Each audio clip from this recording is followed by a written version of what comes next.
Bonjour à tous, c'est Albert Dan, je gère l'agence Lankin et dans cette vidéo je vais vous montrer quelques astuces sur un compte Google Ads bien géré pour une société de taxi. Je trouve que c'est pertinent de vous faire cette vidéo pour vous montrer un peu les bonnes pratiques et comment voir qu'un compte est bien géré et aussi comment l'améliorer parce que c'est le cas de ce compte. Alors premièrement, je vais vous montrer un peu globalement comment ce compte tourne. Le client ne dépense pas non plus beaucoup d'argent et il a tendance à couper les campagnes, notamment cette saison avec les vacances ou quoi. On peut voir qu'il y a un coût moyen de 6,90 € pour une demande de contact formulaire.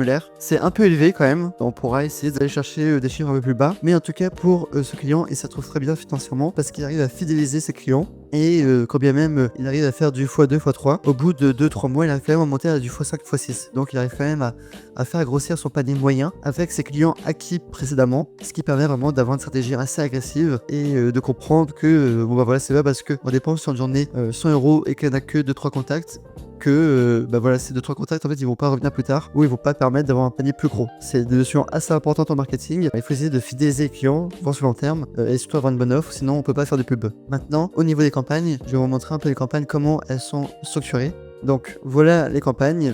Aussi une crainte du client était qu'il pensait être diffusé sur le réseau partenaire. Ça je vais vous montrer comment vérifier ça, c'est assez simple. Vous pouvez cliquer directement sur segmentation des données et là vous pouvez cliquer sur réseau partenaire. Voilà, et là tout de suite, depuis la vue campagne, vous pourrez voir que bon bah dans son cas par exemple, il a eu le réseau partenaire qui est actif sur des campagnes précédemment, mais en fait du coup on n'a pas dépensé dessus en fait, voilà, coût 0 €. Donc il n'a pas perdu d'argent à ce niveau là. Mais je vous recommande fortement de désactiver le réseau partenaire, qui est un réseau où vous allez dépenser sur des visuels, du display ou quoi, ce qui n'est pas franchement intéressant. Donc là la stratégie est quand même plutôt bonne. Autre chose pour savoir si un compte est bien géré, c'est tout simplement aller voir les mots-clés. Première étape, voir les mots-clés. Au niveau des mots-clés, normalement c'est des mots-clés qui sont en requête large. Là c'est des expressions exactes, c'est pas trop un problème. Là globalement les mots-clés sont quand même plutôt bien. Autre technique, c'est qu'on peut vraiment sélectionner ces mots-clés et par exemple voir les termes de recherche associés. Ça va permettre du coup de voir les réels mots-clés sur quoi on dépense. Là je vais filtrer par coût et là on peut voir du coup le coût par mot-clé. Donc on peut voir que finalement on dépense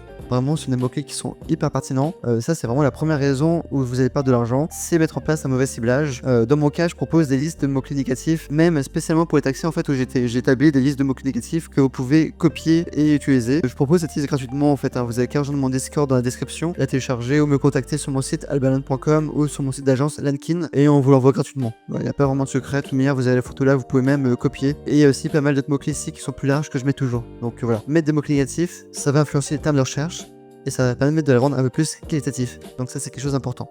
Autre chose que je regarde beaucoup, c'est les données sur la position. Ici on peut voir que la taux d'impression sur le réseau de recherche est plutôt faible quand même. On perd quand même beaucoup de positions à cause d'un mauvais classement.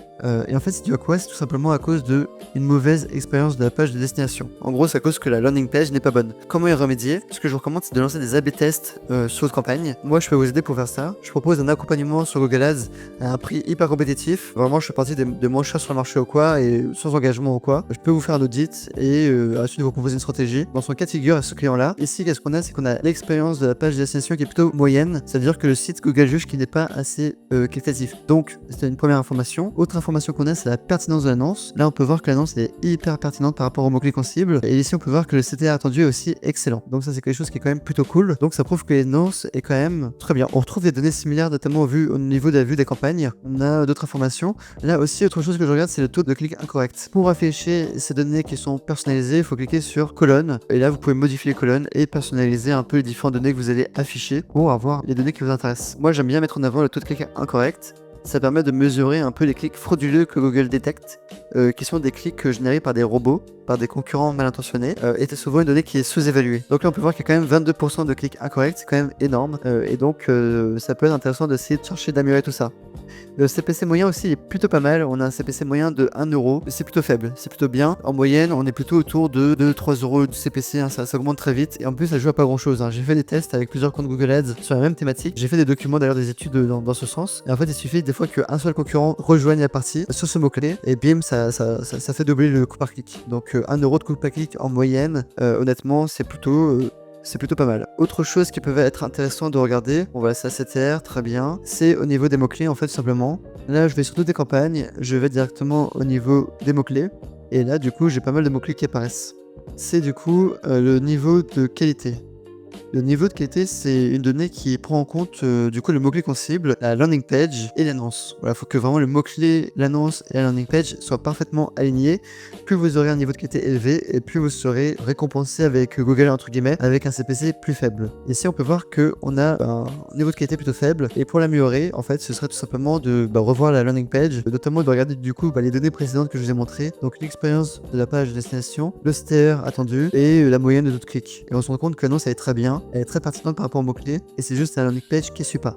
Si vous voulez savoir vraiment si c'est votre landing page le problème, je vous recommande fortement d'installer Microsoft Clarity. C'est un outil qu'on peut installer, je peux le faire sans problème si vous savez pas comment mettre du code dans le header de votre site web, c'est pas très compliqué. Et de là, vous allez tout simplement aussi pouvoir traquer l'interaction du client sur votre site web. C'est vraiment supérieur à Analytics. Google Analytics c'est beaucoup plus limité et là on a une technologie qui est beaucoup plus efficace, beaucoup plus complète et qui marche honnêtement vraiment bien. Microsoft Clarity Scroll Map qui permet vraiment d'analyser un peu comment les gens ils descendent sur votre page et voir si votre site est pertinent ou non par rapport à votre offre. Ici par exemple on peut voir qu'ici il y a 100% des gens qui ont été à ce niveau là en fait, parce que c'est rouge en fait.